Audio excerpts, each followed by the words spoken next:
Orion, ওরাওন, Greek মিথোলজির একটি প্রখ্যাত চরিত্র এবং বিখ্যাত শিকারী।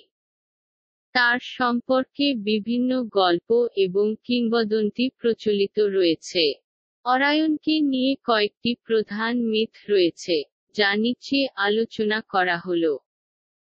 জন্ম ও পটভূমি। অরায়নের জন্ম সম্পর্কে বিভিন্ন মতবাদ রয়েছে। একটি বিখ্যাত গল্পে বলা হয় যে, তিনি সমুদ্র দেবতা পোসাইডনের পুত্র এবং ইউরিয়ালে, ইউরজোল নামক একজন সাধারণ নারীর সন্তান। আরেকটি গল্প অনুযায়ী, তিনি জিউস, পোসাইডন, পসেইদন, এবং হারমিস, চার্মিস, তিন দেবতার যৌথ প্রচেষ্টার ফলস্বরূপ জন্মগ্রহণ করেন। ক্ষমতা ও দক্ষতা। অরায়নকে একজন শক্তিশালী এবং সুদক্ষ শিকারী হিসেবে বর্ণনা করা হয়েছে। তার শিকার করার দক্ষতা এবং বীরত্ব গ্রিক মিথোলজির নানা গল্পে প্রতিফলিত হয়েছে। তিনি বিশেষত পশু শিকারে পারদর্শী ছিলেন এবং তাকে প্রায়শই শিকার করার দৃশ্যে চিত্রিত করা হয়। প্রধান কিংবদন্তি। ১. অরায়ন ও প্লাইয়াডিস, প্লিয়েডস। অরায়নের প্রেম এবং প্লাইয়াডিস নক্ষত্রগুচ্ছের সাথে তার সম্পর্ক সম্পর্কে একটি গল্প রয়েছে। প্লাইয়াডিস ছিলেন অ্যাটলাসের, এলাস, ৭ কন্যা, যারা তাদের রূপ এবং শৌর্যে বিখ্যাত ছিলেন।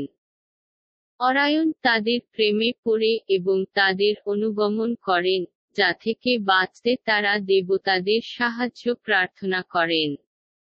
দেবতারা তাদের নক্ষত্রে রূপান্তরিত করে আকাশে স্থাপন করেন, যাতে অরায়ন তাদের আর স্পর্শ করতে না পারে। ২.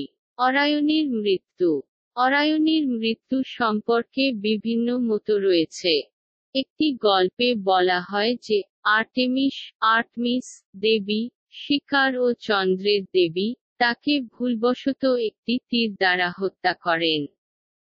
অন্য একটি গল্পে বলা হয় যে, গায়া, গোয়াই, অর্থাৎ পৃথিবীর দেবী, একটি বিশাল বিচ্ছু, স্করপিয়ন, পাঠিয়ে তাকে হত্যা করান, কারণ অরায়ন বলেছিলেন যে, তিনি পৃথিবীর সব পশু ধ্বংস করবেন।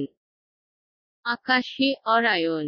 অরায়নের গল্পের প্রধান আকর্ষণ তার নক্ষত্রপুঞ্জ।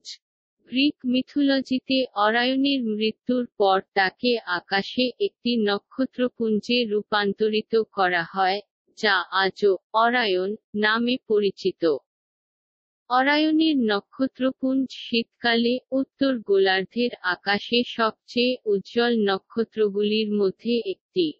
অরায়নের কাহিনী প্রাচীন গ্রিক সমাজে একটি গুরুত্বপূর্ণ ভূমিকা পালন করে এবং তার নক্ষত্রপুঞ্জ আজও জ্যোতির্বিজ্ঞান ও মিথোলজির ইতিহাসে একটি বিখ্যাত প্রতীক।